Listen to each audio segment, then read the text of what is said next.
আমি তারেক জিয়া সাহেবকে বলবো, আপনি খুব ভদ্র মানুষ, আপনি ভদ্র ফ্যামিলির ছেলে, আপনার বাবা আলেম ওলামাকে অনেক ভালোবাসতেন, আপনারা আলেমকে অনেক ভালোবাসতেন। এই জন্য দেখবেন আল্লামা আজিজুল হক এক সময় লিয়াজু করতে যে আওয়ামী লীগের সাথে করে নাই, খালেদা জিয়ার সাথে করেছিল। আপনি ভুলে যান না তারেক সাহেব, আপনার মায়ের সাথে লিয়াজু করেছিল বাংলাদেশের বড় বড় প্রখ্যাতের যুগের শেখুল হাদিস আল্লামা আজিজুল হক, যার এক ডাকে মানিক মিয়া এভিনিউতে ওই জামানায় 2000, সেই 2000 শুরুতে আপনাদের জানা আছে কে 6 সাথে বাংলাদেশের লক্ষ লক্ষ 4-5 মনে হয় লক্ষ লক্ষ উলামায়ে কেরাম পুরো রাজপথকে কাঁপিয়ে দিয়েছিল। আপনি ভুলে যান আল্লামা আজিজুল হক আপনার সাথে আপনার মার সাথে লিয়াজু করেছিল, ভালোবাসে বিদেই এই সমস্ত গাঁজা খোররে লাত্তি মাইরা উষ্টা মাইরা ল্যাংটা করে রাস্তায় নামাইয়া কুত্তার মতো দিলে বাড়ি দেন, কোনোদিন আলেম ওলামার সাথে বেয়াদবি করবে না। না হলে ও তো জাহান্নামে যাবেই, ওরে যারা প্রস্তাব দেবে ও জাহান্নামে যাবে। ওই যে ফজলুল হক ফজু আছে না, একটা ফজু আস্তা কাটটা শয়তানের মতো দেখা যায়, এই ফজু মার্কা, এই ফজু দেখছে 2 দিন পর করে দেখছে যে ভাইরাল হয়ে গেছে। এই বদমাইশটা দেখলো সরমুনাই রেনে কথা কইলি তো ভাইরাল হয়ে যায়। বাংলাদেশে ভাইরাল হওয়ার জন্য সুন্দর একটা সিস্টেম আছে, আলেমুল আমার নিয়ে একটা কথা কইলি কন্টেন্ট বানাইলি দেখবেন আপনি ভাইরাল। আমার নিয়েও যদি কন্টেন্ট বানান, আমার নিয়ে একদম কন্টেন্ট বানাইছিল আপনারা মনে আছে, সেই আমেরিকা লন্ডন বলে আমার নিয়ে একটা কন্টেন্ট বানাইছিল, নামটা ভুলে গেছি গা, তানিশন আমার নিয়ে বানাইছিল সর্বপ্রথম কন্টেন্ট। ওর এখন নিস্তানাবত, ওর কোনো চিহ্নই নেই পৃথিবীতে। তাহলে বুঝলাম আল্লাহ পাকের শুকর, যারাই আলেম ওলামাকে অপমান করবে এই জমিনে তাদের অপমান আল্লাহ সহ্য করতে পারবে না। আর বিচার হবে, আর বিচার হবে যদি চরমনার পীর সাহেবের সাথে মাপ না চায় এই বদমাইশটা, এই গাঞ্জা খোরটা, এই ইয়াবা খোরটা, এই বেয়াদবটা যদি মাপ না চায়, ও ছাত্র দলের যত বড় নেতা হোক, আওয়ামী লীগের যেরকম ভাবে ছাত্র যুবলীগ যেমনি করে মায়ের খেয়ে আর বাপের জানাজা আসতে পারে নাই, সর্বনায় পিসাবকে যে গাঁজাখোর বলে গাড়ি দিছে, আপনি লেখা রাখেন এই বাংলার জমিনে আপনি লেখেন সম্রাট ক্যাসিনোর সম্রাট, কোটি কোটি টাকা বস্তা বেড়ে নিয়ে যেত সিঙ্গাপুরে।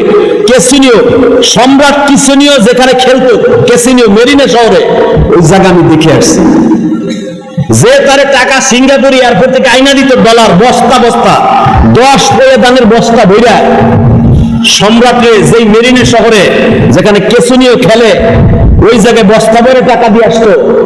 ওই জায়গা আমারে নিয়ে গেছে, হুজুর এইখানে আমাকে বান্দর সম্রাট এখানে এবং বইয়া বছরকে বছর ক্যাসিনো খেলতো।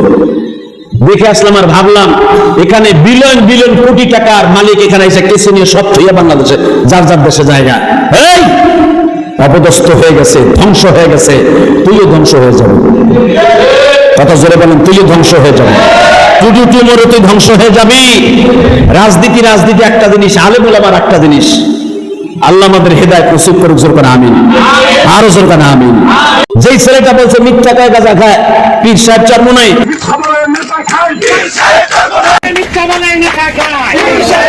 ও যদি দলিল প্রকাশ না করে, ইন্না বাযা জান্নি ইসমুন, যদি দলিল দিতে না পারে যে চরমোনাই পীর সাহেব গাঁজা খায়, ও বেঈমান হয়ে যাবে। আমার বক্তব্যের কাউন্টার দেওয়ার জন্য আমি চ্যালেঞ্জ করছিলাম নিক্সন চৌধুরীরে। নিক্সন চৌধুরী পাল্টা জবাব দিয়ে বলেছিল, দেখো ইউটিউবে আছে, আমারে ফরিদপুরে ঢুকতে দিবে না, সদরপুরে তারপরও নিষেধাজ্ঞার পর 5টা মাহফিল করছে। আলহামদুলিল্লাহ বলতে পারলেন না? কোরআনের কথার জন্য, কোরআনের আইনের জন্য, কোরআনের রাহবার হিসাবে তোমার মতো যুবকরা জীবন দিতে প্রস্তুত আছে। আচ্ছা, আপনাদের কাছে সুস্থ মস্তিষ্কে একটা কথা শুনতে চাই। কোন ভদ্রলোক বলেছে আমি আর বাবার নাম জানি না, ওর জন্ম কোথায় তাও আমি জানি না, ও কোন খানের জন্ম তাও জানি না, ও কোন দল করে তাও আমি জানি না। আপনারা জানেন, সবাই জানে। আর ভিতর কত কোন দল আমি জানি না। আওয়ামী লীগের আমলে শুনতাম আওয়ামী লীগের লোক চলছে, এখন বিএনপি তারেক যে একটা আশ্বাস দিচ্ছে, এখন বাপ্পারা বিএনপির একটা সাইনবোর্ড লাগাইছে, মূলত যায় দেখেন ও বিএনপির কিছুই না। কথা বলেন না কেন? একটা দালাল, পয়সা কামানি ধান্দা, মিথ্যা কয় গাঁজা খায় পীর সাহেব চরমোনাই জীবনে তোর বাপের জন্ম তুই যাস নাই, চরমোনাই সম্পর্কে তোর কোন আইডিয়াই নাই বেটা। চরমোনাই ওয়ালারা মিথ্যা কয় গাঁজা খায়। আরে গাঁজা খাওয়া যদি জায়েজ থাকতো, আমি ইলিয়াসুর রহমান যদি কেজি কিনা বউরে কইতাম ডেলি সুগার উবেন আমি জাতা দিয়া খালি বানায় রাখবি, আমি ঘরে বয়ে 5 ওয়াক্ত খাম। কথা কর না কেন? গাঞ্জা তুই খাস, তোর জাত গোষ্ঠী খায়, এই খবর তুই জানিস। তা না হলে এই খবর কেমনি কইলি? মিথ্যা কয়, গাঁজা খায়, পীর সাহেব চরমনাই। টাকা নামার এইদিকে মুসলমানের পোলা, কোন দল কে করেন জানি না, তবে একটা দল মনে রাখবেন, আমার সবচেয়ে বড় দামি জিনিস হলো ঈমান। সবচেয়ে দামি জিনিস কি? ঈমান যদি হারা হয়ে যায়, আমার কুত্তার দাম আছে, আমার দাম নেই।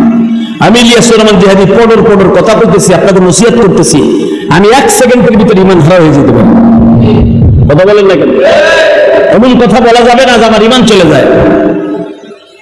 যেই ছেলেটা বলছে মিথ্যা কয়, গাঁজা খায়, পীর সাহেব চরমনাই, ও যদি দলিল প্রকাশ না করে, ইন্না বাযা জান্নি ইসমুন, যদি দলিল দিতে না পারে যে চরমনাই পীর সাহেব গাঁজা খায়, ও বেঈমান হয়ে যাবে, বেঈমান হয়ে যাবে। ফতোয়া